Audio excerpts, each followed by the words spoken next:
ಎಲ್ಲ 5ನೇ ತರಗತಿ ವಿದ್ಯಾರ್ಥಿಗಳಿಗೆ ಸ್ವಾಗತ. ಕನ್ನಡ ಎಕ್ಸಲೆನ್ಸ್ ಅಕಾಡೆಮಿ ಯೂಟ್ಯೂಬ್ ಚಾನಲ್ಗೆ. ಈ ಒಂದು ವಿಡಿಯೋದಲ್ಲಿ ಮೌಲ್ಯಾಂಕನ ಮಾರ್ಚ್ 2024ರ ಮಾದರಿ ಪ್ರಶ್ನೋತ್ತರ ಪತ್ರಿಕೆಯನ್ನು ತಿಳಿಸ್ಕೊಡ್ತಾ ಇದ್ದೀನಿ. ತರಗತಿ 5, ವಿಷಯ ಬಂದು ದ್ವಿತೀಯ ಭಾಷೆ ಕನ್ನಡ. ಅಂಕಗಳು 40. ಸಮಯ ನಿಮಗೆ 2 ಅವರ್ ಇರುತ್ತೆ. 2 ಗಂಟೆ ಸಮಯದಲ್ಲಿ ನೀವು ಈ ಒಂದು ಪ್ರಶ್ನೆ ಪತ್ರಿಕೆಗೆ ಉತ್ತರವನ್ನು ಬರೀಬೇಕು. ಅಂಕಗಳು ಒಟ್ಟು 40. ವಿದ್ಯಾರ್ಥಿಗಳು ಭರ್ತಿ ಮಾಡಬೇಕಾಗಿರುವಂತಹ ಮಾಹಿತಿ ಅಂದರೆ ವಿದ್ಯಾರ್ಥಿ ಅಂದರೆ ನಿಮ್ಮ ಹೆಸರು, ವಿದ್ಯಾರ್ಥಿಯ ಹೆಸರು, ವಿದ್ಯಾರ್ಥಿಯ SATS ಸಂಖ್ಯೆ, ವಿದ್ಯಾರ್ಥಿಯ ಸಹಿ, ಹಾಗೆಯೇ ಶಾಲೆಯ ಒಂದು ಡೈಸ್ ಕೋಡನ್ನು ಇದು ಕೊಠಡಿ ಮೇಲ್ವಿಚಾರಕರು ಭರ್ತಿ ಮಾಡುವಂತಹ ಒಂದು ಮಾಹಿತಿ. ಅದಾದ ನಂತರ ಶಾಲೆಯ ಹೆಸರು, ಕ್ಲಸ್ಟರ್ ಯಾವುದು, ಬ್ಲಾಕ್ ಯಾವುದು, ಜಿಲ್ಲೆ ಯಾವುದು ಅದು. ಅದಾದ ನಂತರ ಶಾಲೆಯ ವಿಧ, ಸರ್ಕಾರಿನ, ಅನುದಾನಿತನ, ಅನುದಾನ ರಹಿತನ, ಯಾವುದು ನಿಮ್ಮ ಶಾಲೆ ಯಾವುದಕ್ಕೆ ಬರುತ್ತೆ ಅದನ್ನು ನೀವು ಟಿಕ್ ಮಾಡಬೇಕು. ಉದಾಹರಣೆಗೆ ನೀವು ಗೌರ್ಮೆಂಟ್ ಸ್ಕೂಲ್ ಮಕ್ಕಳಾದರೆ ಸರ್ಕಾರಿ ಅಂತ, ಏಡೆಡ್ ಸ್ಕೂಲ್ ಆದರೆ ಅನುದಾನಿತ ಅಂತ, ಅನುದಾನ ರಹಿತ ಅಂದರೆ ಪ್ರೈವೇಟ್ ಸ್ಕೂಲ್ ಅವರು ಇಲ್ಲಿ ಟಿಕ್ ಮಾಡಬೇಕು. ಯಾವ ಒಂದು ಅನ್ವಯಿಸಿದ ಮಾಹಿತಿಗೆ ನೀವು ಗುರುತನ್ನು ಹಾಕಬೇಕು. ಅದಾದ ನಂತರ ಇಲ್ಲಿ ಕೊಠಡಿಯ ಮೇಲ್ವಿಚಾರಕರು ಸಹಿಯನ್ನು ಮಾಡ್ತಾರೆ. ಇಲ್ಲಿ ಮೌಲ್ಯಮಾಪನ ಸಮಯದಲ್ಲಿ ಶಿಕ್ಷಕರು ಭರ್ತಿ ಮಾಡಬೇಕಾದಂತಹ ಮಾಹಿತಿ ಅಂದರೆ ನಿಮ್ಮ ಪರೀಕ್ಷೆ ಮುಗಿದ ಮೇಲೆ ಇಲ್ಲಿ ಮಾರ್ಕ್ಸನ್ನು ಟೀಚರ್ಸು ಎಂಟರ್ ಮಾಡ್ತಾರೆ. ಒಟ್ಟು ಅಂಕಗಳು ಎಷ್ಟು ಬಂದಿದ್ದಾವೆ, ಒಟ್ಟು ಅಂಕಗಳು ಎಷ್ಟು, ಹಾಗೆ ನೀವು ಗಳಿಸಿದಂತಹ ಅಂಕಗಳು ಯಾವುದು ಅದನ್ನು ಇಲ್ಲಿ ಬರೀತಾರೆ. ಒಟ್ಟು ಗಳಿಸಿದ ಅಂಕಗಳು ಅಕ್ಷರಗಳಲ್ಲಿ, ಹಾಗೆಯೇ ಮೌಲ್ಯಮಾಪಕರ ಸಹಿಯನ್ನು ಕಾಣ್ತಾ ಇದ್ದೀವಿ. ಇಲ್ಲಿ ಮೌಲ್ಯಮಾಪಕರು ಅಂದರೆ ಇನ್ವಿಜಿಲೇಟರ್. ಎಕ್ಸಾಮ್ ಟೈಮಲ್ಲಿ ನಿಮ್ಮ ಇನ್ವಿಜಿಲೇಟರ್ ಯಾರು ಅವರು ಇಲ್ಲಿ ಸಹಿಯನ್ನು ಮಾಡ್ತಾರೆ. ಈಗ ಪ್ರಶ್ನೆ ಪತ್ರಿಕೆಗೆ ಉತ್ತರಗಳನ್ನು ಬರೆಯೋದು ಹೇಗೆ ಅಂತ ನೋಡೋಣ. ಪ್ರಶ್ನೆ ಓದ್ತಾ ನಾನು ಎಕ್ಸ್ಪ್ಲೈನ್ ಮಾಡ್ತಾ ಹೋಗ್ತೀನಿ. ಪ್ರಶ್ನೆ ಜೊತೆಗೆ ಉತ್ತರ ಕೂಡ ಹೇಳ್ಕೊಡ್ತೀನಿ. ಯಾವುದೇ ರೀತಿ ಗೊಂದಲಕ್ಕೆ ಈಡಾಗದೆ ನೀವು ಸಾವಧಾನವಾಗಿ ಪ್ರಶ್ನೆಗಳಿಗೆ ಉತ್ತರವನ್ನು ಬರೀರಿ. 1ನೇ ಮೇನಲ್ಲಿ 1ರಿಂದ 10ರವರೆಗಿನ ಪ್ರಶ್ನೆಗಳಿಗೆ ನೀಡಲಾಗಿರುವ 4 ಆಯ್ಕೆಗಳಲ್ಲಿ ಸೂಕ್ತವಾದ ಉತ್ತರವನ್ನು ಆರಿಸಿ ನಿಗದಿಪಡಿಸಿರುವಂತಹ ಸ್ಥಳಗಳಲ್ಲಿ ಕ್ರಮಾಕ್ಷರದೊಂದಿಗೆ ಉತ್ತರವನ್ನು ಬರೆಯಿರಿ ಅಂತ ಕೇಳಿದ್ದಾರೆ. ಅಂದರೆ 1ರಿಂದ 10ನೇ ಪ್ರಶ್ನೆಗಳಿಗೆ 4 ಆಯ್ಕೆಗಳು ಅಂದರೆ ಮಲ್ಟಿಪಲ್ ಚಾಯ್ಸ್ ಪ್ರಶ್ನೆಗಳನ್ನು ಕೊಟ್ಟಿರ್ತಾರೆ. ಆ 4 ಆಯ್ಕೆಗಳಲ್ಲಿ ಸರಿಯಾದಂತಹ ಸೂಕ್ತವಾದಂತಹ ಉತ್ತರವನ್ನು ಆಯ್ಕೆ ಮಾಡಿ ನೀವು ನಿಗದಿಪಡಿಸಿರುವಂತಹ ಜಾಗದಲ್ಲಿ ಬರೀಬೇಕು. ಒಟ್ಟು 10 ಪ್ರಶ್ನೆ ಇರುತ್ತೆ. ಟೋಟಲ್ ನಿಮಗೆ 10 ಮಾರ್ಕ್ಸ್ ಸಿಗುತ್ತೆ. ಒಂದೊಂದು ಪ್ರಶ್ನೆಗೆ 1 ಮಾರ್ಕ್ಸು. ಮೊದಲನೇ ಪ್ರಶ್ನೆ ನೋಡು. ಮೊದಲನೇದು, ತಪ್ಪು ನೆಪ್ಪುಗಳ ಮರೆತು ಕರುಣೆಯಲ್ಲಿ ಊಟಿಯಂದದಿ ನೆಗೆದು ಬರುವೆ ಅರಸಿ. ಇಲ್ಲಿ ಊಟಿ ಪದದ ಸಮಾನಾರ್ಥಕ ಪದ ಏನು ಅಂತ ಕೇಳಿದ್ದಾರೆ. ಉತ್ತರ ಎ ಮೂಟೆ, ಬಿ ಊಟ, ಸಿ ನೀರಿನ ಚಿಲುಮೆ, ಡಿ ಜಿಂಕೆ. ಊಟಿ ಅಂದರೆ ಸರಿಯಾದಂತಹ ಉತ್ತರ ನೀರಿನ ಚಿಲುಮೆ. ನೋಡಿ, ಇದು ಸರಿಯಾದಂತಹ ಉತ್ತರ. ನೀವಿಲ್ಲಿ ಬರೀಬೇಕಾಗಿರೋದು ಸಿ ಅಂತ ಬರೆದು ಉತ್ತರ ಸರಿಯಾದಂತಹ ಉತ್ತರ ಏನು? ನೀರಿನ ಚಿಲುಮೆ. ನೀರಿನ ಚಿಲುಮೆ.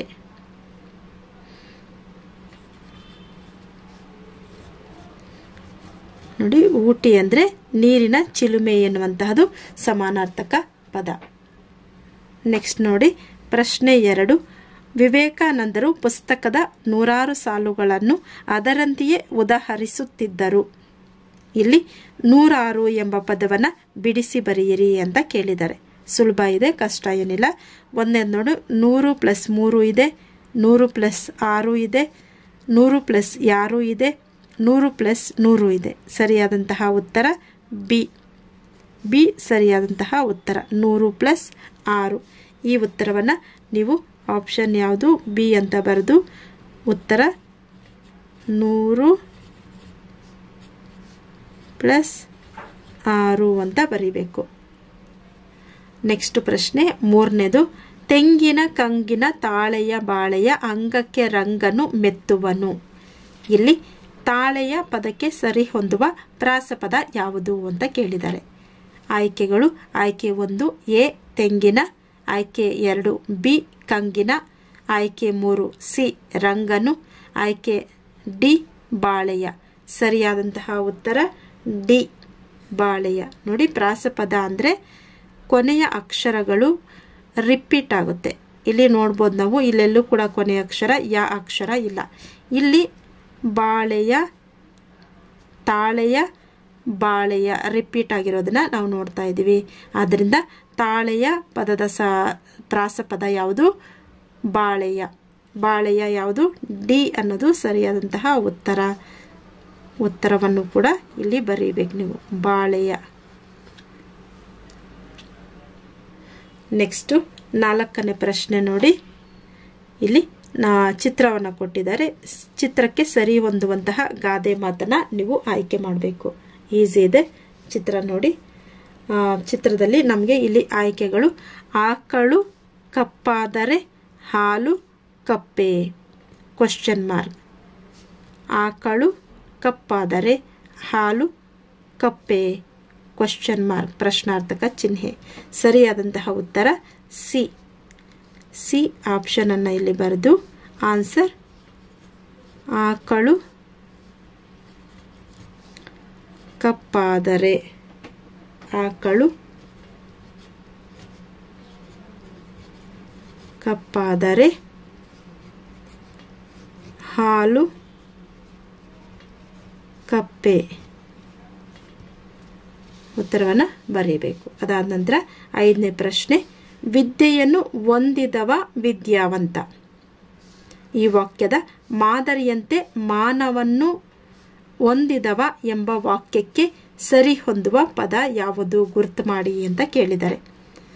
ಎ ಆಪ್ಷನ್ ಎ ಯಲ್ಲಿ ಮಾನವ, ಆಪ್ಷನ್ ಬಿ ಯಲ್ಲಿ ಮನುಷ್ಯ, ಸಿ ಮಾನವೀಯ, ಡಿ ಮಾನವಂತ. ನಾವಿಲ್ಲಿ ಸರಿಯಾದ ಉತ್ತರ ಡಿ ಅಂತ ಗುರುತು ಮಾಡಬೇಕು. ಯಾಕೆಂದರೆ ಯಂತೆ ಇದೆ, ಇಲ್ಲಿ ವಂತ ಇದೆ.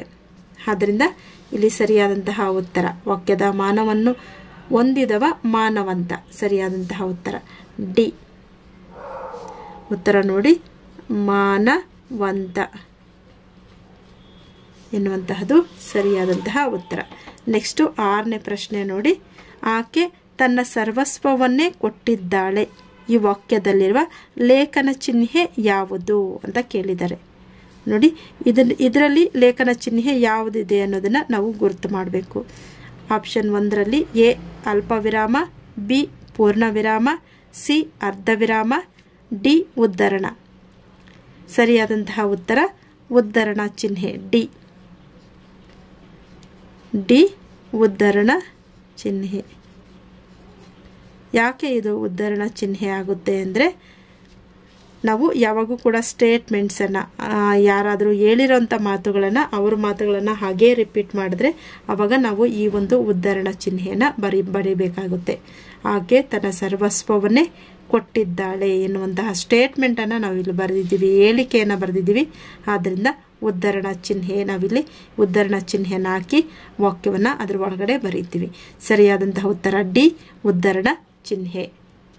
ನೆಕ್ಸ್ಟು ಪ್ರಶ್ನೆ 7, ಶಿಕ್ಷೆ ಈ ಪದವನ್ನು ಬಳಸಿ ರಚಿಸಿರುವ ಸೂಕ್ತ ವಾಕ್ಯ ಯಾವುದು ಅನ್ನೋದು ಪ್ರಶ್ನೆ. ಸರಿಯಾದಂತಹ ಉತ್ತರವನ್ನು ನೋಡೋಣ. ಎ ಬಂದು ತಪ್ಪು ಮಾಡಿದವರಿಗೆ ರಕ್ಷೆ ನೀಡಬೇಕು, ಬಿ ತಪ್ಪು ಮಾಡಿದವರಿಗೆ ದಂಡ ಹಾಕಬೇಕು, ಸಿ ತಪ್ಪು ಒಪ್ಪುಗಳ ವಿಮರ್ಶೆ ನಮಗೇಕೆ, ಡಿ ತಪ್ಪು ಮಾಡಿದವರನ್ನು ಶಿಕ್ಷೆಗೆ ಒಳಪಡಿಸುತ್ತಾರೆ. ಇಲ್ಲಿ ಶಿಕ್ಷೆ ಎನ್ನುವಂತಹ ಪದ ಇಲ್ಲಿದೆ. ಈ ಪದವನ್ನು ಬಳಸಿ ವಾಕ್ಯವನ್ನು ರಚನೆ ಮಾಡಿದ್ದಾರೆ. ಆದ್ದರಿಂದ ಸರಿಯಾದಂತಹ ಉತ್ತರ ಡಿ. ಇಲ್ಲಿ ಸರಿಯಾದಂತಹ ಆಯ್ಕೆ ಇರತಕ್ಕಂತಹ ಒಂದು ಆಪ್ಷನನ್ನು ನಾವಿಲ್ಲಿ ಡಿ ಅಂತ ಬರೆದು ಸರಿಯಾದಂತಹ ವಾಕ್ಯವನ್ನು ನಾವಿಲ್ಲಿ ಬರೀಬೇಕು. ತಪ್ಪು ಮಾಡಿದವರನ್ನು ಶಿಕ್ಷೆಗೆ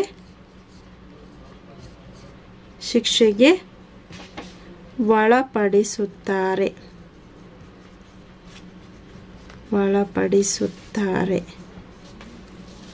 ನೆಕ್ಸ್ಟು 8ನೇ ಪ್ರಶ್ನೆ.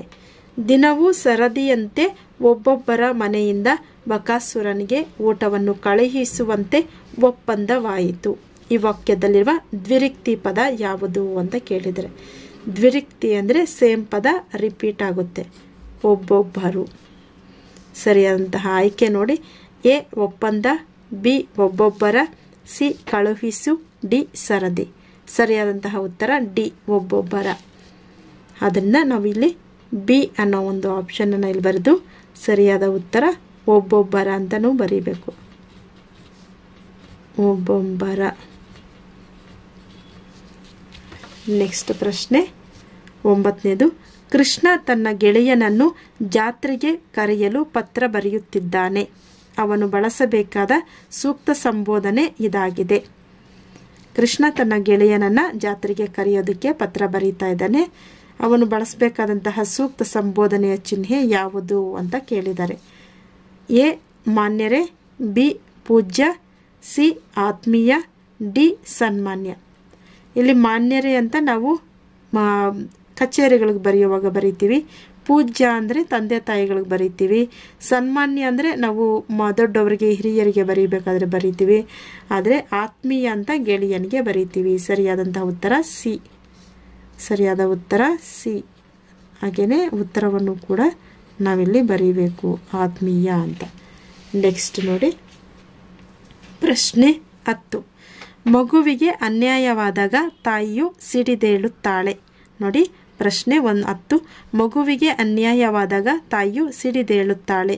ಈ ವಾಕ್ಯದಲ್ಲಿ ಸಿಡಿದೇಳು ಎಂಬ ನುಡಿಗಟ್ಟಿನ ಅರ್ಥ ಏನು ಅಂತ ಪ್ರಶ್ನೆ ಕೇಳಿದ್ದಾರೆ. ಆಯ್ಕೆ 1 ಎ ಸಿಡಿಯುವುದು, ಬಿ ಸಿಟ್ಟಿಗೇಳು, ಸಿ ಸಿಡಿಮಿಡಿಯಾಗು, ಡಿ ಸಿಹಿ ಅಂಚು.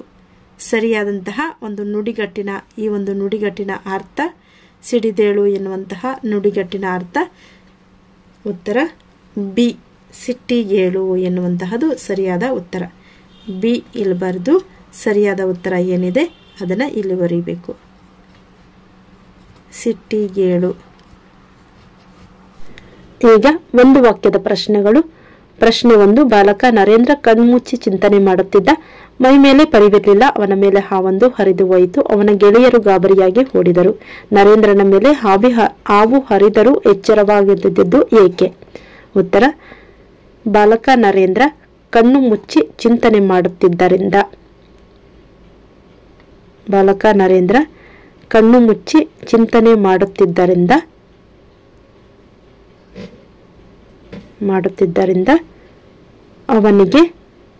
ಅವನಿಗೆ ಮೈ ಮೇಲೆ ಹಾವು ಹರಿದರೂ ಎಚ್ಚರವಾಗಲಿಲ್ಲ.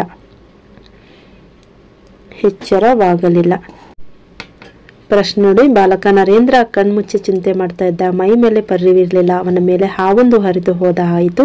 ಅವನ ಗೆಳೆಯರು ಗಾಬರಿಯಾಗಿ ಓಡಿದರು. ಪ್ರಶ್ನೆಗೆ ಉತ್ತರವನ್ನು ನೀವು ಬರೆದ್ರೆ 4 ಪ್ರಶ್ನೆ ಇರುತ್ತೆ. ಒಂದೊಂದು ಪ್ರಶ್ನೆಗೂ ಕೂಡ 1 ಅಂಕ ನಿಮಗೆ ಸಿಗುತ್ತೆ. ನಂತರ ನೋಡಿ 2ನೇ ಪ್ರಶ್ನೆ. ರವಿಯು ತೆಂಗಿನ ಕಂಗಿನ ತಾಳೆಯ ಬಾಳೆಯ ಅಂಗಕ್ಕೆ ರಂಗನ್ನು ಮೆತ್ತುವನು. ರವಿ ರಂಗನ್ನು ಎಲ್ಲಿ ಮೆತ್ತುವನು ಅಂತ ಕೇಳಿದ್ದಾರೆ. ಉತ್ತರ ರವಿಯು ತೆಂಗು ಅಡಿಕೆ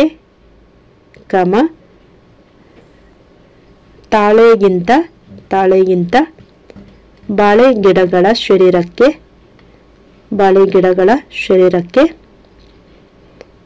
ಶರೀರಕ್ಕೆ ರಂಗನ್ನು ಅಂದರೆ ರಂಗನ್ನು ಬ್ರಾಕೆಟಲ್ಲಿ ಬಣ್ಣವನ್ನು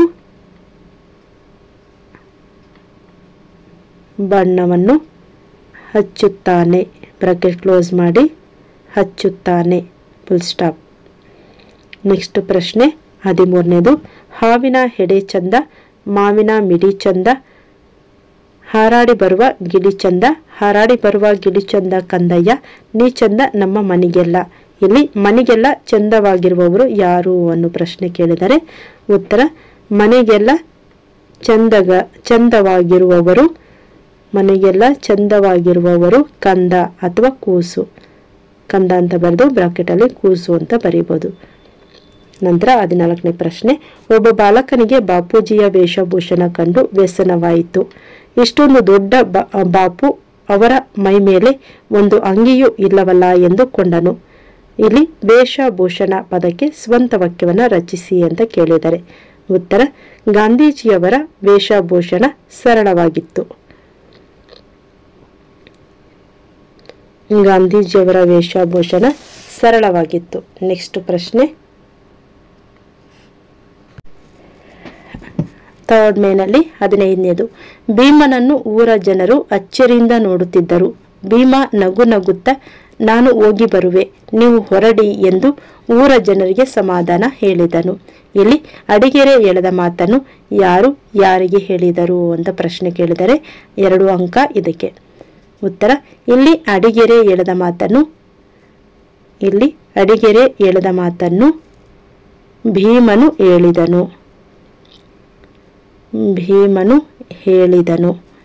ಯಾರಿಗೆ ಹೇಳಿದ್ದು? ನೆಕ್ಸ್ಟ್ ಲೈನಲ್ಲಿ ಭೀಮನು ಊರ ಜನರಿಗೆ ಹೇಳಿದನು, ಫುಲ್ ಸ್ಟಾಪ್. ಊರ ಜನರಿಗೆ ಹೇಳಿದನು, ಫುಲ್ ಸ್ಟಾಪ್. ನೆಕ್ಸ್ಟು 16ನೇ ಪ್ರಶ್ನೆ, ಎಲ್ಲಾದರೂ ಇರಲವ್ವ ಹುಲ್ಲಾಗಿ ಬೆಳೆಯಲಿ, ನೆಲ್ಲಿ ಬಡ್ಡಿಯಾಗ ಚಿಗಿಯಲಿ, ನನ್ನ ಕಂದ ಜಯವಂತನಾಗಿ ಬೆಳೆಯಲಿ. ಈ ಸಾಲುಗಳ ಭಾವಾರ್ಥ ಬರೆಯಿರಿ ಅಂತ ಕೇಳಿದರೆ 2 ಅಂಕದ ಪ್ರಶ್ನೆ ಇದು. ಉತ್ತರ ಹುಲ್ಲು ಯಾವ ಪ್ರದೇಶದಲ್ಲಿದ್ದರೂ ಚೆನ್ನಾಗಿ ಬೆಳೆಯುತ್ತದೆ. ನೆಲ್ಲಿಯ ಗಿಡವನ್ನು ಕತ್ತರಿಸಿದರೂ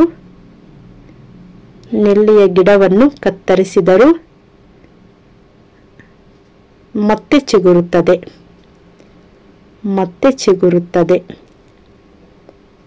ಅದೇ ರೀತಿ ತನ್ನ ಕಂದನೂ ಸಹ ಎಲ್ಲೇ ಇದ್ದರೂ ಚೆನ್ನಾಗಿ ಬೆಳೆದು ಅಭಿವೃದ್ಧಿ ಹೊಂದಲಿ ಎಂದು ತಾಯಿಯು ಹಾರೈಸುತ್ತಾಳೆ. ನೆಕ್ಸ್ಟ್ ಪ್ರಶ್ನೆ ನೋಡಿ. ಉತ್ತರ ಹುಲ್ಲು ಯಾವ ಪ್ರದೇಶದಲ್ಲಿದ್ದರೂ ಚೆನ್ನಾಗಿ ಬೆಳೆಯುತ್ತೆ, ನೆಲ್ಲಿಯ ಗಿಡವನ್ನು ಕತ್ತರಿಸಿದರೂ ಮತ್ತೆ ಚಿಗುರುತ್ತೆ, ಅದೇ ರೀತಿ ತನ್ನ ಕಂದನೂ ಸಹ ಎಲ್ಲೇ ಇದ್ದರೂ ಚೆನ್ನಾಗಿ ಬೆಳೆದು ಅಭಿವೃದ್ಧಿ ಹೊಂದಲಿ ಎಂದು ತಾಯಿಯು ಹಾರೈಸುತ್ತಾಳೆ. ನೆಕ್ಸ್ಟ್ ಪ್ರಶ್ನೆ 17. ಆಮೆ ಮತ್ತು ಮೊಲದ ಓಟದ ಸ್ಪರ್ಧೆಯಲ್ಲಿ ವೇಗವಾಗಿ ಓಡುವ ಮೊಲ ಸೋತಿತು, ಆದರೆ ನಿಧಾನವಾಗಿ ನಡೆಯುವ ಆಮೆಯು ಗೆದ್ದಿತು. ಈ ಕಥೆಯ ನೀತಿಯನ್ನು ನಿಮ್ಮದೇ ಮಾತುಗಳಲ್ಲಿ ಬರೆಯಿರಿ ಅಂತ ಕೇಳಿದರೆ ಇದಕ್ಕೂ ಕೂಡ 2 ಅಂಕ. ಉತ್ತರ ಮೊಲ ತಾನು ವೇಗವಾಗಿ ಓಡುತ್ತೇನೆ ಎಂಬ ಅಹಂಕಾರದಿಂದ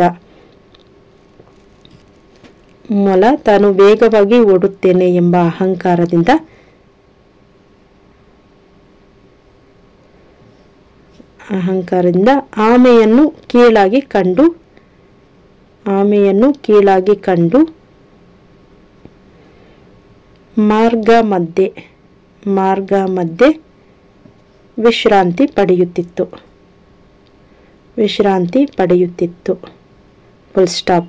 ಆದರೆ ಆಮೆ ನಿಧಾನವಾಗಿ ಓಡುತ್ತಾ ಮೊಲಕ್ಕಿಂತ ಮೊದಲು ಗುರಿ ತಲುಪಿತ್ತು. ಈ ಕಥೆಯ ನೀತಿ ನಾವು ಯಾರನ್ನು ಕೀಳು ಎಂದು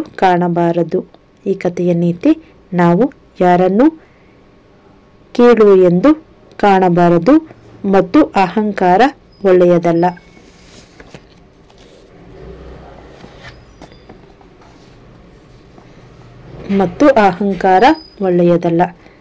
ನೆಕ್ಸ್ಟ್ ಪ್ರಶ್ನೆ ನೋಡಿ. ಒಳ್ಳೆಯದಲ್ಲ, ಫುಲ್ ಸ್ಟಾಪ್. ನೆಕ್ಸ್ಟ್ ಪ್ರಶ್ನೆ 18. ಧೈರ್ಯವಿದ್ದರೆ ಏನು ಬೇಕಾದರೂ ಸಾಧಿಸಬಹುದು. ಈ ನೀತಿಯಂತೆ ನೀವು ಧೈರ್ಯವಾಗಿ ಸಾಧಿಸಿದ ಒಂದು ಘಟನೆಯನ್ನು ಬರೀಬೇಕು ಅಂತ ಕೇಳಿದ್ದಾರೆ.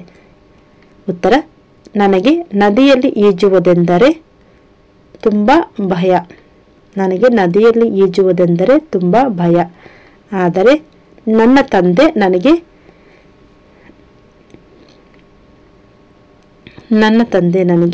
ಧೈರ್ಯ, ಪ್ರೋತ್ಸಾಹ ಮತ್ತು ಮಾರ್ಗದರ್ಶನ ನೀಡಿದರು. ನಾನು ಈಗ ಧೈರ್ಯವಾಗಿ ನದಿಯಲ್ಲಿ ಈಜುತ್ತೇನೆ. Full stop. ನೆಕ್ಸ್ಟ್ ನೋಡಿ 19ನೇ ಪ್ರಶ್ನೆ.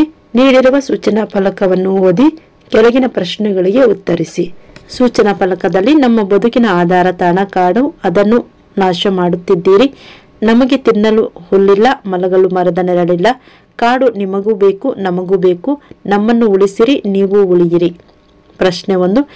ಯಾರ ಬದುಕಿನ ಆಧಾರ ತಾಣ ಕಾಡು? ಉತ್ತರ 1ನೇದು ನಮ್ಮ ಬದುಕಿನ ಆಧಾರ ತಾಣ ಕಾಡು. 2ನೇದು ಜಿಂಕೆಯು ಏನು ಬೇಕೆಂದು ಕೇಳುತ್ತಿದೆ. 2ನೇದು ಜಿಂಕೆಯು ಕಾಡು ಬೇಕೆಂದು ಕೇಳುತ್ತಿದೆ. 3ನೇ ಪ್ರಶ್ನೆ. ಜಿಂಕೆಯು ಕಾಡು ಬೇಕೆಂದು ಕೇಳುತ್ತಿದೆ. 3ನೇ ಪ್ರಶ್ನೆ ನೋಡಿ. ಜಿಂಕೆಯು ನಮಗೆ ನೀಡಿರುವ ಸಂದೇಶವೇನು? ಉತ್ತರ ಜಿಂಕೆಯು ನಮಗೆ ನೀಡಿರುವ ಸಂದೇಶ ಕಾಡನ್ನು ಉಳಿಸಿದರೆ ನಾವೆಲ್ಲ ಉಳಿಯುತ್ತೇವೆ ಎಂಬುದು.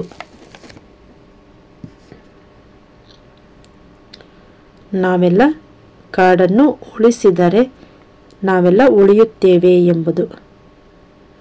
ಇನ್ವರ್ಟೆಡ್ ಕಾಮ ಕ್ಲೋಸ್ ಮಾಡಿ ಫುಲ್ ಸ್ಟಾಪ್ ಇಡಿ. ನೆಕ್ಸ್ಟ್ ಪ್ರಶ್ನೆ 20. ಗಿಡವಾಗಿ ಬಗ್ಗದ್ದು ಮರವಾಗಿ ಬಗ್ಗೀತೆ. ಈ ಗಾದೆಯ ಅರ್ಥವನ್ನು ವಿಸ್ತರಿಸಿ ಬರೆಯಿರಿ ಅಂತ ಕೇಳಿದರೆ ಇದಕ್ಕೆ ಒಟ್ಟು 3 ಅಂಕಗಳು ಇರುತ್ತೆ. ಉತ್ತರ ಗಾದೆಗಳು ಹಿರಿಯರ ಅನುಭವ ಮಾತುಗಳು. ಮಗು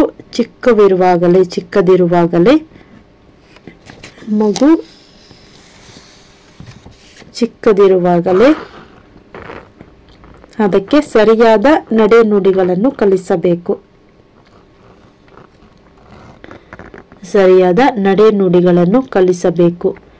ನ್ಯಾಯ ನೀತಿ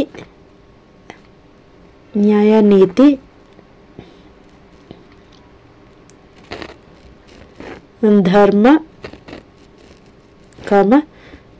ಸತ್ಯ ಮೊದಲಾದ ಸದ್ಗುಣಗಳನ್ನು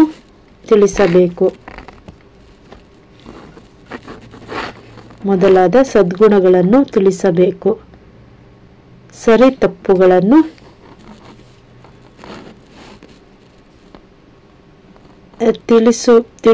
ತಿಳಿಯುವಂತೆ ಬೆಳೆಯಬೇಕು. ಇಲ್ಲವಾದರೆ ಸಮಾಜಘಾತುಕ ಶಕ್ತಿಯಾಗಿ ಪರಿವರ್ತನೆ ಆಗಬಹುದು. ಯಾರು? ಆ ಮಗು ಪರಿವರ್ತನೆ ಆಗಬಹುದು. ದೊಡ್ಡವನಾದ ಮೇಲೆ ಅವನನ್ನು ತಿದ್ದಲು ಹೋದರೆ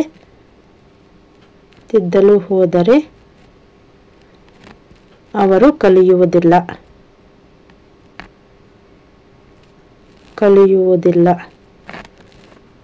ನೆಕ್ಸ್ಟ್ ನೋಡಿ. ಆ ಗಾದೆಗಳು ಹಿರಿಯರ ಅನುಭವದ ಮಾತುಗಳು. ಮಗು ಚಿಕ್ಕದಿರುವಾಗಲೇ ಅದಕ್ಕೆ ಸರಿಯಾದ ನಡೆನುಡಿಗಳನ್ನು ಕಲಿಸಬೇಕು. ನ್ಯಾಯ ನೀತಿ ಧರ್ಮ ಸತ್ಯ ಮೊದಲಾದ ಸದ್ಗುಣಗಳನ್ನು ತಿಳಿಸಬೇಕು. ಸರಿ ತಪ್ಪುಗಳನ್ನು ತಿಳಿಸಿ ಬೆಳೆಸಬೇಕು. ಇಲ್ಲವಾದರೆ ಸಮಾಜಘಾತುಕ ಶಕ್ತಿಯಾಗಿ ಪರಿವರ್ತನೆ ಆಗಬಹುದು. ದೊಡ್ಡವನಾದ ಮೇಲೆ ಅವನನ್ನು ತಿದ್ದಲು ಹೋದರೆ ಅವರು ಕಲಿಯುವುದಿಲ್ಲ ಅನ್ನೋದು. ನೆಕ್ಸ್ಟ್ ಪ್ರಶ್ನೆ. ಚಿತ್ರವನ್ನು ಗಮನಿಸಿ ಅಂತ. ನಮ್ಮ ಸುತ್ತಮುತ್ತಲಿನ ಪರಿಸರ ಮಾಲಿನ್ಯದಿಂದ ಕೂಡಿದರೆ ಆಗುವ ದುಷ್ಪರಿಣಾಮ ಕುರಿತು ಟಿಪ್ಪಣಿಯನ್ನು ಬರೀಬೇಕು. ಇದಕ್ಕೆ 4 ಅಂಕ. ಉತ್ತರ ಪೀಠಿಕೆ. ನಮ್ಮ ಸುತ್ತಮುತ್ತಲಿನ ಕಲ್ಲು ಮಣ್ಣು ಮರ ಗಿಡ ಬೆಟ್ಟ ಗುಡ್ಡ ನೀರು ವಾಯು ಪ್ರಾಣಿ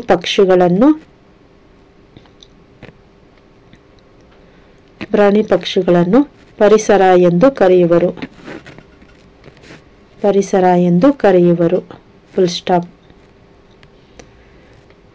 ಇಂತಹ ಪರಿಸರ ಮಲಿನವಾಗುವುದನ್ನು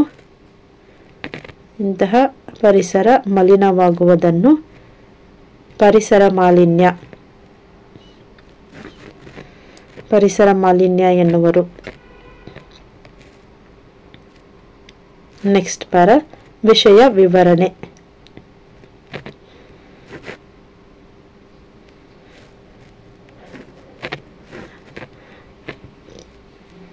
ಪರಿಸರ ಸಂರಕ್ಷಣೆ ಇಂದು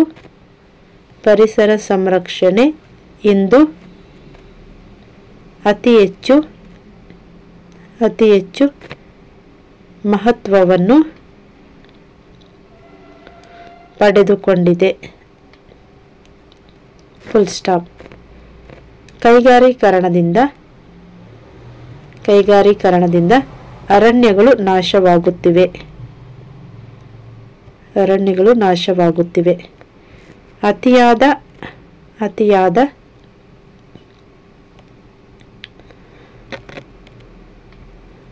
ನಗರಗಳ ಬೆಳವಣಿಗೆಯಿಂದ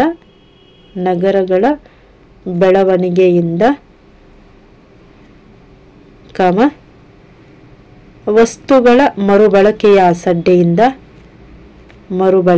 ಅಸಡ್ಡೆಯಿಂದ ಜನರು ನಾನಾ ರೀತಿಯ ಕಾಯಿಲೆಗಳಿಗೆ ತುತ್ತಾಗುತ್ತಿದ್ದಾರೆ. ಮಾನಸಿಕ ದೈಹಿಕ ಕಾಯಿಲೆಗಳಿಗೆ ತುತ್ತಾಗುತ್ತಿದ್ದಾರೆ. ಇದಕ್ಕೆ ಪರಿಹಾರ ಪರಿಸರ ಸಂರಕ್ಷಣೆ. ಉಪಸಂಹಾರ.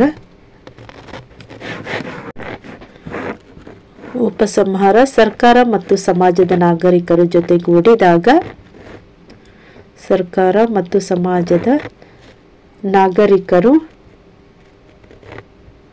ಜೊತೆಗೂಡಿದಾಗ ಪರಿಸರ ಸಂರಕ್ಷಣೆ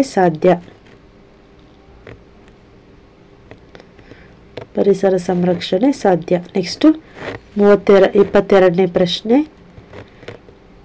ರಾಜು ತನ್ನ ಅಕ್ಕನ ಮದುವೆಗೆ 3 ದಿನಗಳ ರಜೆ ಕೋರಿ ತರಗತಿ ಶಿಕ್ಷಕರಿಗೆ ಪತ್ರವನ್ನ ಬರೀತಾ ಇದ್ದಾನೆ. ಅಪೂರ್ಣಗೊಂಡಿರುವಂತಹ ಪತ್ರವನ್ನ ಪೂರ್ಣಗೊಳಿಸಿ ರಾಜುಗೆ ಸಹಾಯ ಮಾಡಿ ಅಂತ ಕೇಳಿದರೆ ಒಟ್ಟು 4 ಅಂಕಗಳು ಸಿಗುತ್ತೆ ಇದಕ್ಕೆ. ಇವರಿಂದ ರಾಜು 5ನೇ ತರಗತಿ ಸರಸ್ವತಿ ವಿದ್ಯಾಮಂದಿರ ಮೈಸೂರು. ರಾಜು 5ನೇ ತರಗತಿ ಸರಸ್ವತಿ ವಿದ್ಯಾಮಂದಿರ ಮೈಸೂರು. ರೈಟ್ ಸೈಡಲ್ಲಿ ದಿನಾಂಕವನ್ನು ಬರೀಬೇಕು. ಇವತ್ತಿನ ದಿನಾಂಕವನ್ನೇ ನಾನು ಬರೀತಾ ಇದ್ದೀನಿ. 19/2/2024. ನಂತರ ಇವರಿಗೆ ಯಾರಿಗೆ ವರ್ಗ ಶಿಕ್ಷಕರು 5ನೇ ತರಗತಿ ಸರಸ್ವತಿ ವಿದ್ಯಾಮಂದಿರ ಮೈಸೂರು. ಅದಾದಮೇಲೆ ನೆಕ್ಸ್ಟ್ ಲೈನಲ್ಲಿ ನೋಡಿ, ಯಾರಿಂದ ರಾಜು 5ನೇ ತರಗತಿ ಸರಸ್ವತಿ ವಿದ್ಯಾಮಂದಿರ ಮೈಸೂರು ದಿನಾಂಕ, ಹಾಗೇನೆ ವರ್ಗ ಶಿಕ್ಷಕರು 5ನೇ ತರಗತಿ ಸರಸ್ವತಿ ವಿದ್ಯಾಮಂದಿರ ಮೈಸೂರು ಇವರಿಗೆ ಬರೆದಾದ್ಮೇಲೆ ನೆಕ್ಸ್ಟ್ ಲೈನಲ್ಲಿ ಮಾನ್ಯರೇ ಹಾಕಿ ಕಾಮ ಹಾಕಿ ವಿಷಯ ಮಧ್ಯದಲ್ಲಿ ಬರೆದು ವಿವರಣಾತ್ಮಕ ಚಿಹ್ನೆ ಹಾಕಿ 3 ದಿನ ರಜೆ ನೀಡುವಂತೆ ಕೋರಿ ವಿಷಯಕ್ಕೆ ಸಂಬಂಧಿಸಿದಂತೆ ನನ್ನ ಅಕ್ಕನ ಮದುವೆಯು ವಿಷಯಕ್ಕೆ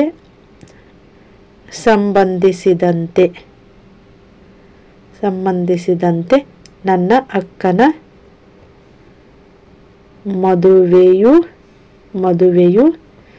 ದಿನಾಂಕ 19/2/2024 ಬೆಂಗಳೂರಿನಲ್ಲಿ ನಡೆಯಲಿದ್ದು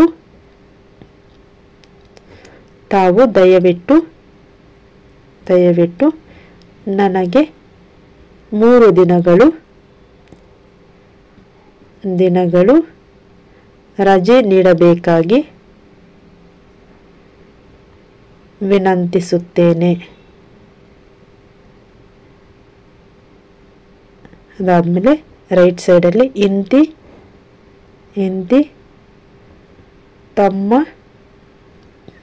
ವಿಧೇಯ ವಿದ್ಯಾರ್ಥಿ ಕೆಳಗಡೆ ರಾಜು. ಸೇಮ್ ಲೈನಲ್ಲಿ ಲೆಫ್ಟ್ ಸೈಡಲ್ಲಿ ನಮಸ್ಕಾರಗಳೊಂದಿಗೆ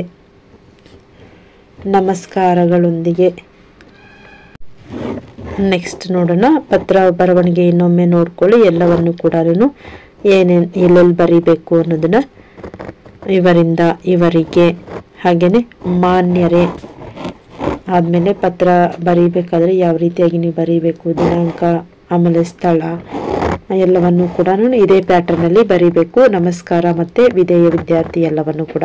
ಅದಾದ ನಂತರ ನೆಕ್ಸ್ಟ್ ಪ್ರಶ್ನೆ, ಈ ಲೇಖನದಲ್ಲಿ ವ್ಯಕ್ತವಾಗಿರುವ ತ್ಯಾಗಮಯಿ ತಾಯಿಯ ಆರೈಕೆಯ ಗುಣಗಳನ್ನು ಕುರಿತು ಗುಣಗಳು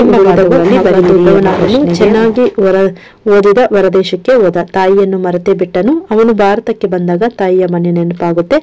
ಊರಿಗೆ ಬಂದ, ತಾಯಿ ಸತ್ತ ಸುದ್ದಿ ತಿಳಿಯಿತು. ಮರುಗಿದ, ಸಾಯುವ ಮುನ್ನ ಒಂದು ಪತ್ರ ಬರೆದ. ಮಗ ಬಂದರೆ ಕೊಡಲು ಮನೆಯ ಮಾಲೀಕನಿಗೆ ತಿಳಿಸ್ತಾಳೆ. ಅದನ್ನು ಬಿಡಿಸಿ ನೋಡಿದಾಗ, ಮಗು, ನೀನು ಚಿಕ್ಕವನಿದ್ದಾಗ ನಡೆದ ಅಪಘಾತದಲ್ಲಿ ಒಂದು ಕಣ್ಣನ್ನು ಕಳೆದುಕೊಂಡಿದ್ದೆ. ಎಲ್ಲರೂ ನಿನ್ನನ್ನು ಕುರುಡ ಎಂದು ಕರೆಯಬಾರದೆಂದು ವೈದ್ಯರಲ್ಲಿಗೆ ಹೋದೆನು. ನನ್ನ ಕಣ್ಣನ್ನು ತೆಗೆದು ನಿನಗೆ ಹಾಕಲು ಹೇಳಿದೆ. ಅವರು ಆಗುವುದಿಲ್ಲ ಎಂದರು. ಆಗ ಸತ್ತ ನಂತರ ದಾನ ಮಾಡಿದ ಬೇರೊಬ್ಬರ ಕಣ್ಣನ್ನು ನಿನಗೆ ಕಸಿ ಮಾಡಿದರು. ಚಿಕಿತ್ಸೆಗೆ ಕೊಡಬೇಕಾದ ಹಣಕ್ಕಾಗಿ ನಾನು ಕೊನೆಯ ಉಸಿರು ಇರೋವರೆಗೂ ಕೂಡ ದುಡಿದು ತೀರಿಸಿದ್ದೇನೆ. ನೀನು ಎಲ್ಲೇ ಇದ್ರೂ ಚೆನ್ನಾಗಿರುವ ಅನ್ನೋ ಒಂದು ಹರಕೆ ಪತ್ರವನ್ನು ಬರೆದಿದ್ದಾಳೆ. ಇದನ್ನು ಓದಿದಂತಹ ಮಗನ ಕಣ್ಣಲ್ಲಿ ನೀರು ಬಂದಿರುತ್ತೆ. ತಾಯಿಯನ್ನ ಸರಿಯಾಗಿ ನೋಡಿಕೊಳ್ಳಲಿಲ್ಲ ಅಂತ ದುಃಖ ಪಡ್ತಾನೆ. ಇಲ್ಲಿ ಉತ್ತರ ನೋಡಿದ್ರೆ ತಾಯಿಯ ಆರೈಕೆ ಗುಣಗಳು ಯಾವ್ಯಾವು ಒಂದೇದು ನೋಡಿ. ತಾಯಿಯು ತ್ಯಾಗಮಯಿ, ನಿಸ್ವಾರ್ಥ ಜೀವಿ ಎಂಬುದನ್ನು ನಾವಿಲ್ಲಿ ಕಾಣಬಹುದು. ಹಾಗೇನೆ ತಾಯಿಯು ತ್ಯಾಗಮಯಿ, ನಿಸ್ವಾರ್ಥ ಜೀವಿ ಎಂಬುದನ್ನು ನಾವು ಕಾಣಬಹುದು. ಎರಡನೇದು, ತ್ಯಾಗಮಯಿ ಆಗಿ ತನ್ನ ಕಣ್ಣನ್ನೇ ಕೊಡಬೇಕೆಂದು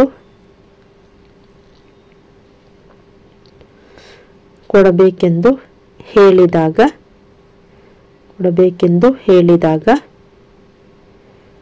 ವೈದ್ಯರು ಒಪ್ಪದೆ ಸತ್ತ ವ್ಯಕ್ತಿಯ ಕಣ್ಣು ಕಸಿ ಮಾಡಿದರು.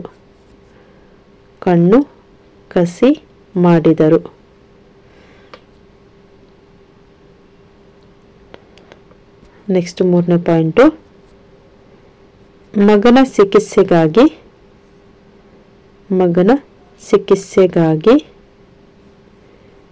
ಮಾಡಿದ ಖರ್ಚು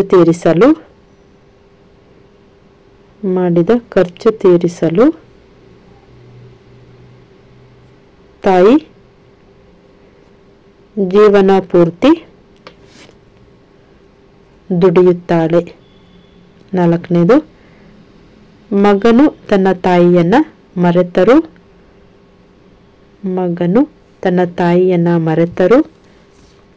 ಅವನಿಗೆ ಒಳ್ಳೆಯದಾಗಲಿ ಎಂದು ಹಾರೈಸುತ್ತಾಳೆ.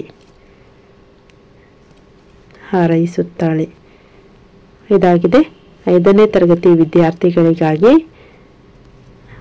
ಮಾದರಿ ಪ್ರಶ್ನೆ ಪತ್ರಿಕೆಗೆ ಸಂಬಂಧಪಟ್ಟಂತೆ ಉತ್ತರಗಳು.